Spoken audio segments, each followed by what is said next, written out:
avons décidé, pour l'attractivité du centre-ville en particulier, de rénover toute cette place-là.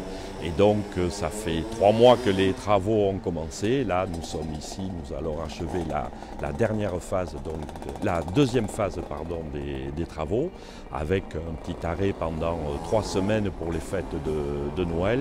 Et nous redémarrerons les travaux donc le 9 janvier pour finir mi-juin.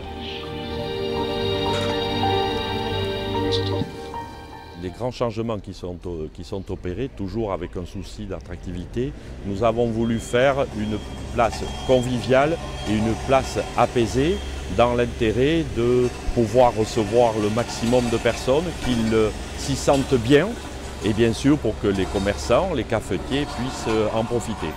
Donc nous avons diminué la place de la voiture en rendant uniquement à peu près le quart de la zone piéton, mais que nous pourrons du jour au lendemain revenir en toute circulation puisque la zone piéton sera délimitée par des formes de bites qui seront amovibles, que l'on pourra lever et baisser à la demande, et le reste sera une circulation, mais circulation douce, car il faudra que les Montois réalisent que nous sommes en zone 20 là-dessus.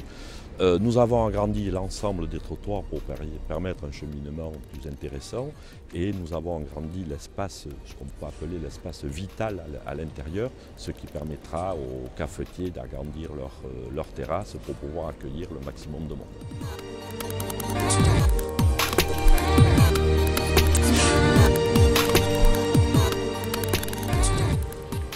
Tout le long de la place, il y avait exactement 14 places de stationnement, entre 14 arrêts minutes, plus quelques places de livraison.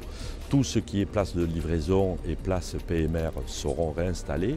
Mais effectivement, autour de la place, ces 14 places vont être légèrement déplacées, puisque nous allons créer 16 places d'arrêt minute, donc où il y aura une demi-heure gratuite. Ces 16 places seront situées 8 au début de la rue Saint-Vincent-de-Paul et 8 au début des allées Boucher. Et pour pouvoir y accéder, nous allons modifier le sens de circulation, c'est-à-dire que nous pourrons prendre la rue Saint-Vincent-de-Paul directement par les allées Boucher. Donc ce qui fait que c'est vrai, ce n'est pas aux abords directs des commerces, mais enfin à 20 mètres, il y aura quand même des arrêts minutes où les personnes pourront alors faire leurs quelques courses en vitesse. Et puisque vous me parlez donc du stationnement, donc, je tiens à préciser que depuis 1 mois et demi, donc, le parking Saint-Roch, qui a une capacité à peu près de 300 véhicules, est gratuit, donc tous les samedis après-midi, afin de permettre aux Montois de venir plus facilement et sans paiement, donc dans le cœur de ville, sachant que le parking Saint-Roch est vraiment à 2-3 minutes à pied et est accessible partout.